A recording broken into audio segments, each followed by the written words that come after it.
Assalamualaikum students. My name is Tehreem Shirazi and I am subject specialist in physics in Divisional Public School and College Sahiwal.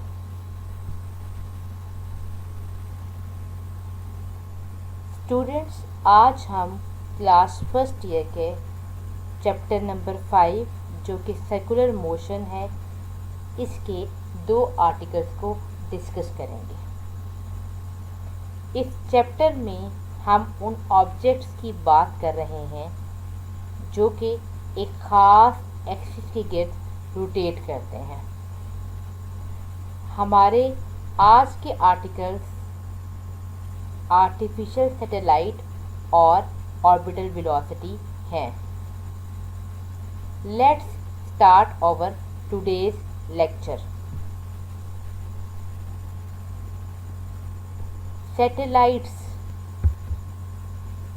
Satellites वो moving objects हैं जो कि revolve करते हैं around different planets. We can define satellite as satellites is the object that revolves around the planet due to gravity. There are 2 types of satellite. One is the natural satellite and the other is the artificial satellite. Natural satellites सारे वो satellites जो कि naturally made हैं, these are known as natural satellites.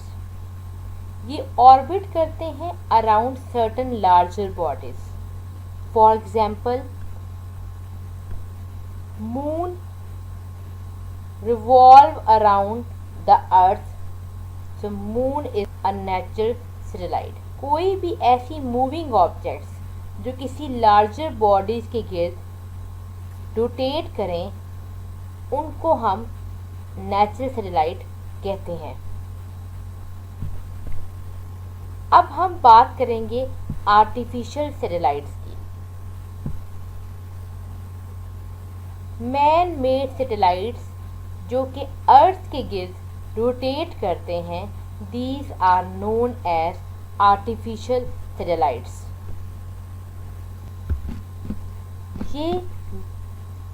ये वो satellites हैं जो man made satellites हैं और ये हम ज़मीन से स्पेस में भेजते हैं ताकि ये अराउंड द अर्थ रिवॉल्व करना शुरू कर दें। आज हम इन्हीं सैटेलाइट्स की बात करेंगे।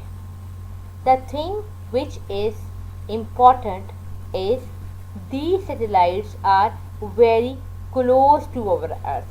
आज हम उन सैटेलाइट्स की बात करेंगे जो हमारी अर्थ के वेरी क्लोज हैं। हम उन सैटेलाइट्स की बात नहीं करेंगे जो हमारी अर्थ से दूर होती हैं।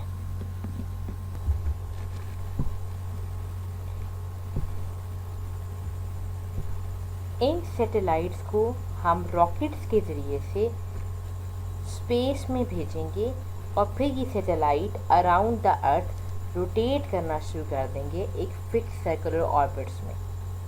ये आर्टिफिशियल सैटेलाइट क्योंकि रोटेट कर रहे हैं एक सर्कुलर पाथ में विद सर्टेन एक्सेलरेशन। जब भी कोई चीज़ रोटेट करती है सर्कुलर पाथ में तो उसमें एक एक्सेलरेशन प्रोड्यूस होती है जिसको आप सेंट्रीपिटल एक्सेलरेशन कहते हैं। अगर ये एक्सेलरेशन नहीं होगी तो ये सैटेलाइट फ्लाई कर जाएंगे straight line tangent to the earth. ये सैटेलाइट मूव करते हैं very close to earth. So हम R is equal to capital R रहेंगे और centripetal acceleration is equal to v²/r है। ये सैटेलाइट्स रिवॉल्व करते हैं फिक्स ऑर्बिट्स में। इन सैटेलाइट की रोटेशन की वजह से इसमें एक एक्सेलरेशन प्रोड्यूस होगी। This acceleration is known as centripetal acceleration. इस आर्टिकल में हम उन सैटेलाइट्स की बात कर रहे हैं which is very close to earth, so that's why हम रेडियस ऑफ अर्थ को ही आर के बराबर ले लेते हैं। अब हम कैलकुलेट करना चाहते हैं उस मिनिमम वेलोसिटी को जिससे ये सैटेलाइट रोटेट करेंगे in fixed circular orbits.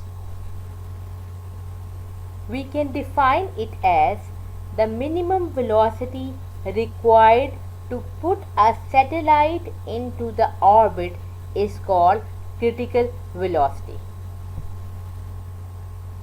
In circular orbit around the earth, the centripetal acceleration is produced by gravity. ये gravitational acceleration की वजह से हमारे पास ये centripetal acceleration produce हो रही है। So gravitational acceleration is equal to centripetal acceleration. So acceleration due to gravity A is equal to v square over r के बराबर आ जाएगा। हम इसे क्रॉस मल्टीप्लाई करेंगे, हमारे पास v square is equal to g r आ गया, where g is the gravitational acceleration and r is the radius of earth.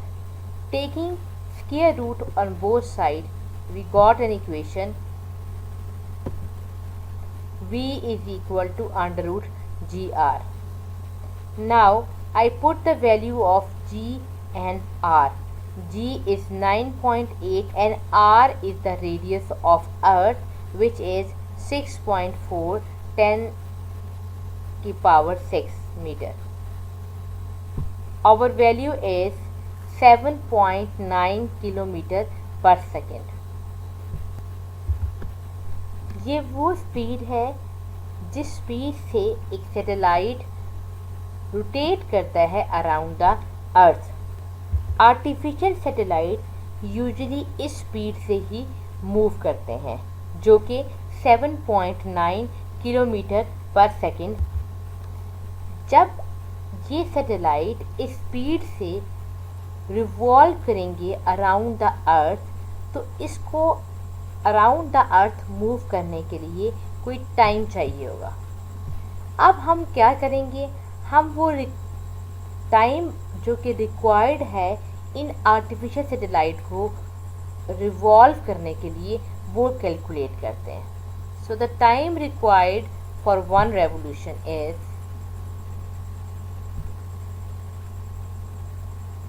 जब एक satellite around the earth move करता है तो जो डिस्टेंस कवर्ड करेगा for one revolution it is s is equal to 2 pi r। हमारे पास distance का एक नोन फार्मूला है s is equal to v t, और वहाँ से हम टाइम कैलकुलेट कर लेंगे which is equal to s over v। Now I put the value of distance which is 2 pi r over v. So t is equal to 2 pi की value 3.14, r is the radius of earth which is 6400 kilometer, and v is the critical velocity or the minimum velocity जिससे एक satellite revolve करता है around the अर्थ, जो कि 7.9 kilometre per second है। Our answer is 5060 seconds। हम time calculate करना चाह रहे हैं और यहाँ पे हमारा टाइम जो हमने कैलकुलेट किया है वो इन सेकेंड्स आ रहा है। We know that 1 minute has 60 seconds। सो हम अपने इस वैल्यू को मिनट्स में कन्वर्ट करने के लिए क्या करेंगे, 5060 सेकेंड डिवाइड बाय 60 कर देंगे, बिकॉज एक सेकेंड में क्या होगा 1/60 मिनट्स होते हैं। सो इन सेकेंड्स को मिनट में कन्वर्ट करने के लिए हमने डिवाइड बाय 60 कर दिया। and our answer is 84.33 minutes approximately. इसका मतलब है तकरीबन 1 घंटा और 24 मिनट के बराबर टाइम चाहिए एक सैटेलाइट को एक कंप्लीट रेवोल्यूशन अराउंड द अर्थ करने के लिए। अब हम now we have to calculate the relation between gravitational acceleration, radius और velocity। जैसे कि हम जानते हैं कि ये satellites very close to earth हैं। If these satellites are away from earth, अगर ये सैटेलाइट हमारी ज़मीन से दूर होंगे एक सर्टन हाइट पे, तो ग्रेविटेशन एक्सेलरेशन g की वैल्यू डिक्रीज़ होगी। जैसे कि आप जानते हैं कि जिस तरह हम ज़मीन से दूर जाते हैं वैल्यू ऑफ g डिक्रीज़ करती है, वैल्यू ऑफ g डिक्रीज़ करती है और एज अ रिज़ल्ट हमारे पास वेलोसिटी भी डिक्रीज़ करेगी, क्योंकि हमारे पास g is directly proportion to 1/r² है। g की वैल्यू डिक्रीज़ करने से रेडियस की वैल्यू इंक्रीज़ करती जा रही है और वेलोसिटी हमारे पास कम होती जा रही है। जब वेलोसिटी की वैल्यू डिक्रीज़ करेगी तो as a result time required to complete one revolution increase कर जाएगा, because v is inversely proportion to time period. With the increase in the height, we can decrease the gravitational acceleration, increase the radius, decrease the critical velocity, or as a result, time required to complete one revolution will be increased. Velocity decrease कर जाएगी और इस तरह हमारा एक revolution complete करने के लिए अराउंड द अर्थ एक आर्टिफिशियल सैटेलाइट को ज़्यादा टाइम रिक्वायर्ड होगा।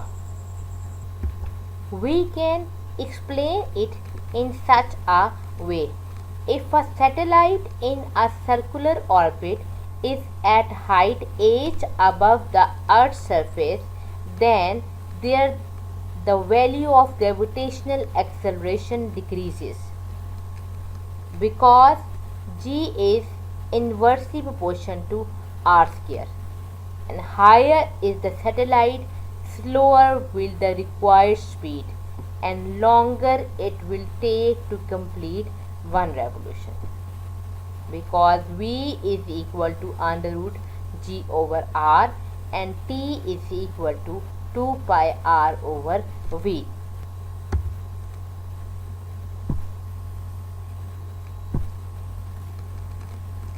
Now we move forward.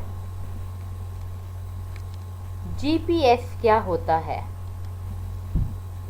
The abbreviation for GPS is the Global Positioning System, is a constellation of approximately 24 well-spaced satellites that orbit the Earth and make it possible for people with ground receiver to pinpoint their geographic location. बहुत से artificial satellites घूम रहे हैं around the earth.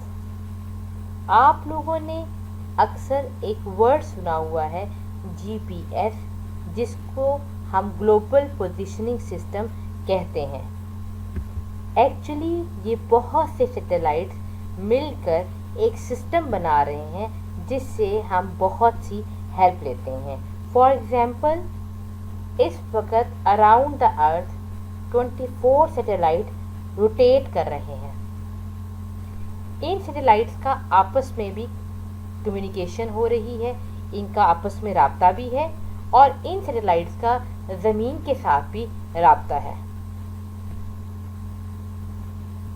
In satellites की help से किसी भी चीज़ की पोजीशन को ऑन द अर्थ हम लोकेट कर सकते हैं, हम उसको हेल्प आउट कर सकते हैं। फॉर एग्ज़ाम्पल, हमारे पास एक हाई फ्रीक्वेंसी का टेलीफोन है, उसके ज़रिए से हम कम्युनिकेट करते हैं और अपनी एग्जैक्ट लोकेशन को कैलकुलेट कर लेते हैं। हम किसी समंदर में हैं और वहाँ पे तूफ़ान आ गया, एज अ रिज़ल्ट हमें रास्ते की समझ नहीं आ रही कि हमने कहाँ जाना है। हम इन फ़ोन्स के ज़रिए से कम्युनिकेट करेंगे विद द जीपीएस सिस्टम। वो हमें लोकेट कराएंगे कि हम किस जगह पे हैं और हमने कहाँ जाना है, हमें हेल्प आउट करेंगे। इसी तरह अगर एक पर्सन डेजर्ट में है और उसको अंदाज़ा नहीं हो रहा कि उसने किस तरफ जाना है, वो रास्ता भटक गया है, तो ये जीपीएस सिस्टम उसको भी लोकेट करेगा कि उसने किस तरफ जाना है। आप किसी भी पर्सन की एग्जैक्ट पोजीशन को भी लोकेट करने के लिए इस जीपीएस सिस्टम को यूज़ कर सकते हैं। आपने ड्रोन्स के बारे में सुना होगा, अगर उस बंदे ने सेल फोन यूज़ किया है उस तरह हमें उसकी एग्जैक्ट लोकेशन का आइडिया होता है और हम with the help of drone उस दहशतगर्द को ख़त्म कर सकते हैं विद दिस जीपीएस सिस्टम। आजकल आपने गाड़ियों में ट्रैकिंग सिस्टम के बारे में भी सुना होगा। ये ट्रैकिंग सिस्टम भी जीपीएस से ही कनेक्टेड होता है। जैसे ही वो गाड़ी अपने ख़ास एरिया से बाहर जाती है तो वो ट्रैकिंग सिस्टम उस गाड़ी को ऑफ कर देता है। So this GPS system is very useful for humans. Now we move toward our second article, which is orbital velocity of the satellite.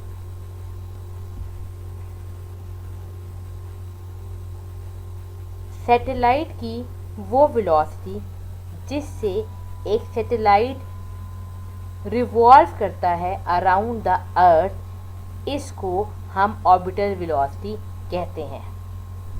हम इसको किस तरह डिफाइन करेंगे? The velocity of the satellite with which it revolves around the earth is called orbital velocity. इसको explain करते हैं हम इस तरह से। प्लैनेट्स अराउंड द सन एक ख़ास वेलोसिटी से मूव कर रहे हैं। इसी तरह आर्टिफिशियल सैटेलाइट भी अराउंड द अर्थ एक ख़ास वेलोसिटी से मूव करेंगे, उसको हम ऑर्बिटल मोशन कहेंगे। The earth and the other planets revolve around the sun in nearly circular path. Similarly, the artificial satellite launched by man also adopt nearly a circular path around the earth. This type of motion is known as orbital motion. हम calculate करते हैं कौन सी वो velocity है जिस velocity से ये artificial satellite revolve करेंगे अराउंड द अर्थ। हमारे पास एक सैटेलाइट है जो कि रिवॉल्व कर रहा है अराउंड द अर्थ, और हम जानते हैं जब भी कोई चीज़ एक सर्कुलर पाथ में मूव करती है तो it move with certain acceleration. यहाँ पे अर्थ की gravity necessary centripetal force provide करेगी उस सैटेलाइट को to revolve around the earth. We have a mass of satellite which is ms. The orbital velocity is v. The mass of earth is capital M. The orbital radius is r. r इसका orbital radius है, v orbital speed है, ms यहाँ पे satellite है जिसके mess की बात की गई है, और capital M is mass of earth की बात की गई है। जब भी सैटेलाइट रिवॉल्व करेगा around the earth in circular path, तो वहाँ पे gravitational acceleration necessary centripetal force provide करेगी। सेंट्रीपिटल फोर्स का फार्मूला हमारे पास है Fc is equal to msv²/r। The centripetal force is provided by gravitational force of attraction between the earth and the satellite. So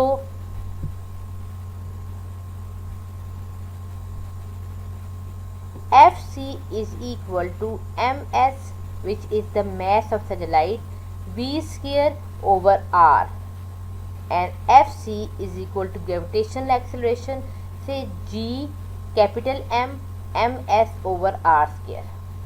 मैं इन दोनों equations को आपस में, ग्रेविटेशनल फोर्स को और सेंट्रीपिटल फोर्स को आपस में कंपेयर करूंगी, और as a result I got that equation. इस इक्वेशन में हम ms को राइट साइड पे ms को लेफ्ट साइड की ms से कट कर देंगे, और v² is equal to gm/r आ जाएगा। Taking under root on both side, we got a equation v is equal to under root gm capital M/r, where g is the gravitational acceleration, capital M is the mass of the earth, and r is the radial distance। इस equation से हमें ये idea होता है orbital velocity depend करती है gravitational force पे, mass of earth पे और रेडियल डिस्टेंस पे। ऑर्बिटल वेलोसिटी इंडिपेंडेंट है मैस ऑफ सैटेलाइट से। So we say that this equation shows that mass of satellite is not important in describing the satellite's orbit. Any satellite orbiting at a distance r from the center of Earth must have the orbital speed given by that equation. किसी भी satellite की velocity अगर इस orbital velocity से कम होगी तो वो satellite toward the earth move कर जाएगा। तो मिनिमम वेलोसिटी रिक्वायर्ड है हमारे पास ये वाली to move that satellite around the earth. The unit for orbital velocity is metre per second, and the direction for orbital velocity is always tangent to that circular path.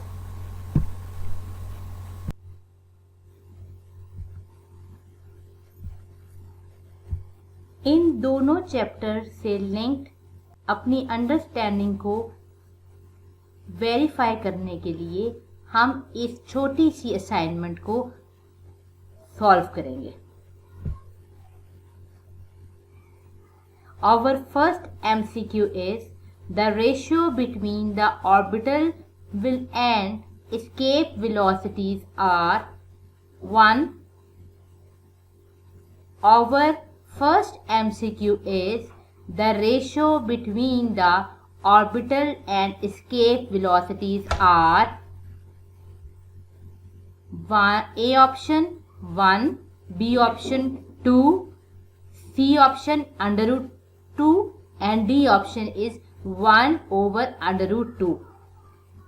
The formula for orbital velocity is V is equal to under root GR, and the formula for escape velocity is V is equal to under root 2GR। जब हम ratio लेंगे orbital and escape velocity का, तो उस वक्त 1 over under root 2 answer आएगा। So D option is the correct option. The formula for the speed of satellite orbiting around the earth is A option V is equal to under root 2GR, B option is V is equal to under root 2GR. C option is V is equal to under root GR. And D option is V is equal to under root GR over M. हमने artificial satellites के अंदर critical velocity की बात की थी और उसमें जो वैल्यू हमने निकाली थी वो हमारे पास थी v is equal to under root gr, where g is the gravitational acceleration and r is the radial distance. So our C option is the correct option. Now we move toward our third MCQ. Satellites are the objects that orbit around the A option moon, B option sun, C option earth and D option star. हम इस chapter में artificial satellites की बात कर रहे हैं। Artificial satellite वो satellite हैं जो कि मैन मेड है and these are the satellites जो कि ऑर्बिट करते हैं around the earth. So my C option is the correct option. अब मैं मूव करती हूं अपने फोर्थ एमसीक्यू की तरफ. The minimum velocity necessary to put a satellite into orbit close to Earth is A option is 7.1 km per second, B option is 7.3 km per second, A option is 7.1 km per second, B option is 7.3 km per second, C option is 7.9 km per second and D option is 8.9 km per second. जैसे कि statement से जाहिर हो रहा है कि ये हमारे पास डेफिनेशन है क्रिटिकल वेलोसिटी की, और जब हमने क्रिटिकल वेलोसिटी की इक्वेशन में वैल्यूज़ को सब्स्टिट्यूट किया था तो जो वेलोसिटी हमारे पास आ रही थी वो हमारे पास 7.9 किलोमीटर पर सेकेंड थी. So C option is the correct option. Now we move toward our fifth MCQ. Our fifth MCQ is the time period for a satellite to orbit around the earth is A option is 1 day, B option is 84 minutes approximately, C option is 1 month and D option is 1 year. जब हम time period calculate करते हैं for a satellite to orbit around the earth तो हम किस equation पे जाते हैं? We go to the equation T is equal to S over V, where S is the distance जो एक सैटेलाइट कवर करता है अराउंड द अर्थ. सो हम s को 2 पाई r लेंगे और v is the critical velocity. इन values को सब्स्टिट्यूट करके हमारे पास जो टाइम पीरियड आएगा इट इज़ 5060 सेकेंड. हम इसे कन्वर्ट करेंगे in minutes. So our answer will be 84 minutes approximately. That's all about today's lecture. Thank you.